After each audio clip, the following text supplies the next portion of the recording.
Rahul ഗാന്ധിക്കെതിരെ BJP. അംഗം ഉന്നയിച്ച പരാമർശം പിൻവലിക്കണമെന്നാവശ്യപ്പെട്ട് പ്രതിപക്ഷ ബഹളം. ലോക്സഭ 3 മണിവരെ നിർത്തിവച്ചു. വിവരങ്ങളുമായി ഡൽഹിയിൽ നിന്നും ശരത് ലാൽ ചേരുന്നു. ശരത് ലാൽ, എന്താണ് പ്രതിപക്ഷത്തെ പ്രകോപിപ്പിക്കുന്ന പരാമർശം ബി.ജെ.പി. അംഗം നടത്തിയിരിക്കുന്നത്? വിവരങ്ങൾ എന്തൊക്കെ? ലക്ഷ്മി പത്മ, രാഹുൽ ഗാന്ധിയെ ദേശവിരുദ്ധനായും ദേശവിരുദ്ധ ശക്തികളോട് ഉപമിച്ച് പ്രവർത്തിക്കുന്ന വ്യക്തിയുമാണ് എന്നുള്ളൊരു ആരോപണമാണ് ഇന്ന് ലോക്സഭയിലും പോലെ രാജ്യസഭയിലും ബി.ജെ.പി. അംഗങ്ങൾ ഉയർത്തിയത്. കാരണം ദേശവിരുദ്ധ റിപ്പോർട്ട് ചെയ്യുന്ന മാധ്യമങ്ങളുമായിട്ട് രാഹുൽ ഗാന്ധിക്ക് ബന്ധമുണ്ട്. ഇന്ത്യയെ വിദേശത്ത് തകർക്കാനാണ് ഈ മാധ്യമങ്ങൾ ശ്രമിക്കുന്നത് എന്നടക്കമുള്ള പ്രസ്താവനകളാണ് ഇരു സഭകളിലും ബി.ജെ.പി. അംഗങ്ങൾ നടത്തിയത്.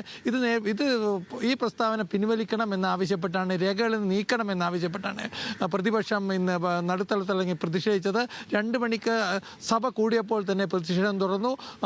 ചെയറിലുണ്ടായിരുന്ന ജഗദാംബിക പാൽ നിയന്ത്രിക്കാൻ ശ്രമിച്ചെങ്കിലും നടന്നില്ല. കാരണം അതിനു മുമ്പ് അടിയന്തരമായിട്ട് ഇന്ന് 1:30 മണിക്ക് കോൺഗ്രസ് ലോക്സഭാ അംഗങ്ങളുടെ യോഗം രാഹുൽ ഗാന്ധി വിളിച്ചു ചേർത്തിരുന്നു. ഇക്കാര്യത്തിൽ ഒരു വിട്ടുവീഴ്ചയ്ക്കും തയ്യാറല്ല. തന്നെ ദേശദ്രോഹിയായി എന്ന് പരാമർശിക്കുന്ന ഭാഗം നീക്കണം. ഇക്കാര്യത്തിൽ പ്രതിപക്ഷം നടുത്തളത്തിൽ ഇറങ്ങാൻ രാഹുൽ ഗാന്ധി തന്നെ നിർദ്ദേശം നൽകുകയാണ് ചെയ്തത്. രാവിലെ ഇത് സംബന്ധിച്ച ഒരു പരാമർശം രാജ്യസഭയിലുണ്ടായപ്പോൾ രാജ്യസഭ നിർത്തിവെച്ചിരുന്നു. എന്നാൽ ലോക്സഭയിൽ ഇത് തന്നെ ആവർത്തിക്കുകയാണ് ചെയ്തത്. സർക്കാരിന് പാർലമെൻറ്റിലെ അല്ലെങ്കിൽ സർക്കാർ വിഷയങ്ങൾ പാർലമെൻറ്റിൽ നടക്കുന്നതിൽ താല്പര്യമില്ല എന്നതാണ് രാഹുൽ ഗാന്ധി ഈ CLP യോഗത്തിൽ സംസാരിച്ചത്.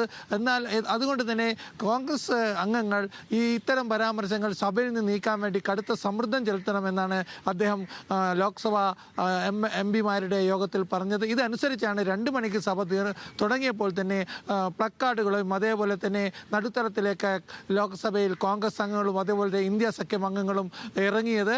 ഇത് ബഹളം നിയന്ത്രണാതീതമായതാണ്.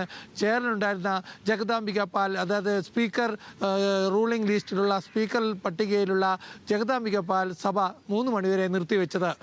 ലക്ഷ്മി പത്മ. ശരത് ലാലാണ് വിവരങ്ങൾ നൽകിയത്.